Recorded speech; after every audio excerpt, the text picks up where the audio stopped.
After finally admitting that SummerSlam won't take place in the Boston Garden in front of tens of thousands of people because... let me just check the calendar for August. Yep, the world's still ending. WWE is trying to find a new way of presenting coronavirus-era wrestling, as they're determined to not hold yet another big show in the Performance Center like all the Raws, SmackDowns, NXTs, and pay-per-views since mid-March. And according to Brian Alvarez on Wrestling Observer Live, Vince McMahon has wacky ideas, are there any other, for where the show should take place instead. It's on a boat, it's on a boat, it's on a boat, it's on a boat. Everybody look at SummerSlam, cause it's sailing on a boat. Mike Johnson of PW Insider corroborates Wrestling Observer's report that WWE doesn't want SummerSlam to be another empty building show filled with a mask-wearing crowd. So they're looking for an outdoor location for the pay-per-view, which could just be for one or two of the top matches, or the whole card. Because, as we all know, cruise ships are really safe during pandemics. Sean Ross Sapp of Fightful has also heard the news, tweeting, WWE could possibly run outdoor locations for SummerSlam according to some of the murmurs within the company. They should.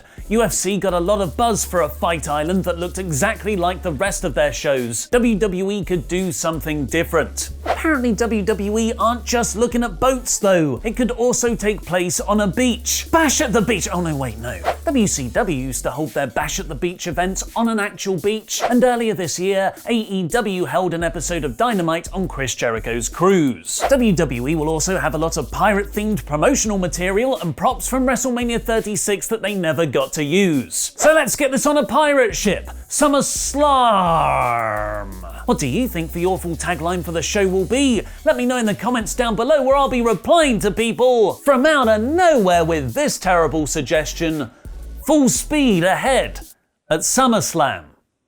And to save costs, the entire WWE roster and crew could then just stay on the boat and set sail for the Gulf, because it looks like we might be getting another Saudi Arabia show this year. During WWE's annual shareholder conference call earlier this month, Vince McMahon was asked whether the company would return to Saudi Arabia this year given the pandemic's travel restrictions, making it even more difficult to travel than normal. And that's saying something when it comes to Saudi Arabia. To which Vince replied, there's a possibility it'll happen in 2020 as the country hasn't been as badly affected as the United States. WWE is contracted to hold 2 events a year in the Saudi Kingdom. So far they've only got in one, with February's Super Showdown where Goldberg beat The Fiend with a suplex, which genuinely feels like it happened 2 years ago. Although, given the unprecedented nature of everything, WWE have said they can put on more Saudi shows later in their 10-year deal if they can't fulfill them in 2020. Elsewhere in wrestling news, an all-women Evolution 2 pay-per-view is reportedly happening. AJ Styles wants a loser leaves WWE match with The Undertaker, and more. Click the links in the video description below to catch up with everything at WrestleTalk.com. But right now, I'm going to review last night's episode of Raw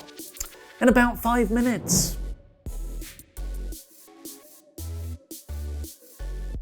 Thanks for your support on Patreon. Arnie K. The K stands for the coolest dude ever. Welcome to Championship Monday, Part 2. We've got a triple threat to become the tag team titles' #1 contenders. We've got Asuka versus Sasha Banks for the Raw Women's Championship, and Drew McIntyre versus Dolph Ziggler for the WWE title, and an unspecified stipulation. Watch us, please watch us. The main show opened on Randy Orton explaining why he's better than both Rock the Dwayne Johnson and Stone Cold Steve Austin, which might tease SummerSlam build appearances from either man for a legend killed spot, and how when he woke up this morning he decided he wants the WWE Championship now. So give him a match, Drew McIntyre. This was yet another fantastic promo in both content and delivery from Orton, and it finally positions him in the WWE title picture, after expertly building him up for half a year as the biggest heel in the company. The same can't be said for Nia Jax, who walked out for her own promo as Randy exited. Okay, from out of no. Oh, okay, no.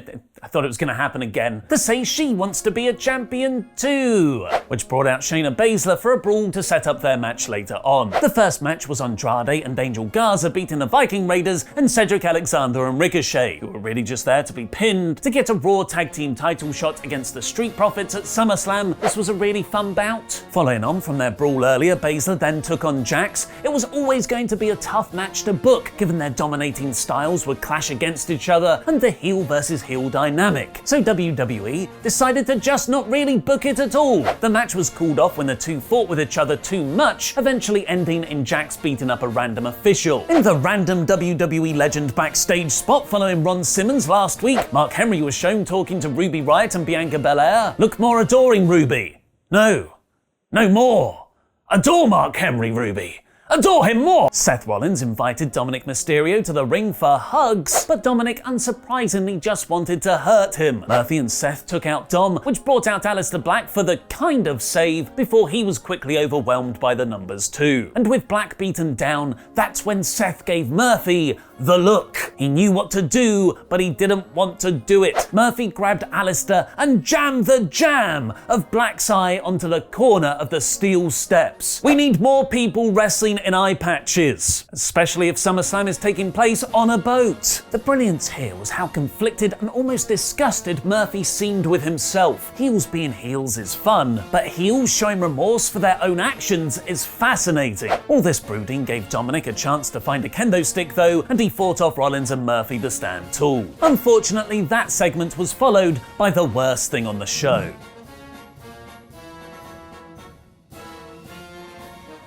After making his return from not having anything to do for all of 2020, getting drafted to Raw, and pinning MVP in the six-man tag last week, WWE continued Mustafa Ali's momentum by getting beaten clean by Bobby Lashley. The frustrating thing is how good this match was. Lashley and Ali had a great strength versus speed counter battle, but neither man should be losing right now. WWE booked themselves into a corner they could have easily avoided, as Shelton Benjamin was right there for Mustafa to beat instead. Lashley submitted Ali in the full Nelson. Thankfully, Raw was picked right back up with the fantastic and genuinely newsworthy Asuka versus Sasha Banks match, which didn't just see Banks confirmed as the Raw Women's Champion and Kairi Sane written off TV forever, but also a really exciting in-ring bout. This should have easily main evented the show. What I liked most was how the title can change hands on a DQ or countout stipulation wasn't over-egged. It only had a few angles, as opposed to how WWE sometimes books their matches, where it's every other spot from the start. Sasha hit frog splashes and fake title shots. Did you know she really likes Eddie Guerrero? And Asuka fought through a worked-over left leg. Banned from interfering at ringside though, Bayley and Kairi Sane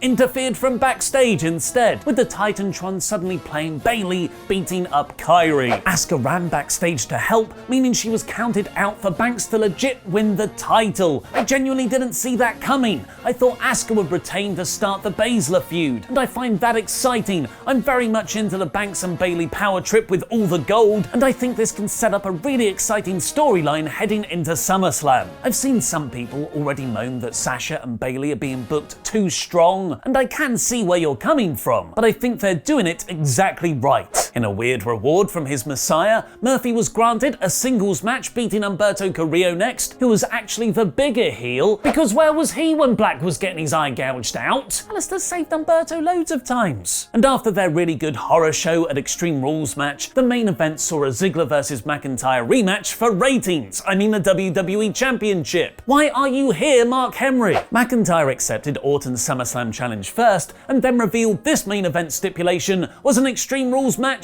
for both men this time, after it only applied to Ziggler last Sunday. It was a fun encounter, but the law of diminishing returns meant it was nowhere near as exciting as their horror show match. Drew won with a Claymore through the table. The show's closing angle, however, was an RKO from out of being foreshadowed earlier in the night, with Randy posing with the WWE title. That was this week's Raw in about 5 minutes. Let me know what you thought of the show in the comments down below, because I'll be replying to people from out of the WWE backstage era. What do you want, Mark Henry? This was a really solid episode. The Banks vs. Asuka storyline is the best thing in WWE right now, but that's being closely matched by Orton and Seth's fantastic character work. And with the very exciting Drew vs. Randy feud now here, SummerSlam is looking pretty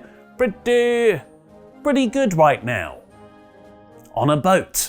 Who are 12 wrestlers who legit terrified people backstage? Click the video on the right to find out in Adam Blompier's latest list video. And WWE stars have shot on Gallows and Anderson. Find out what went down by clicking the video underneath that. I've been Ollie Davis, and that was wrestling.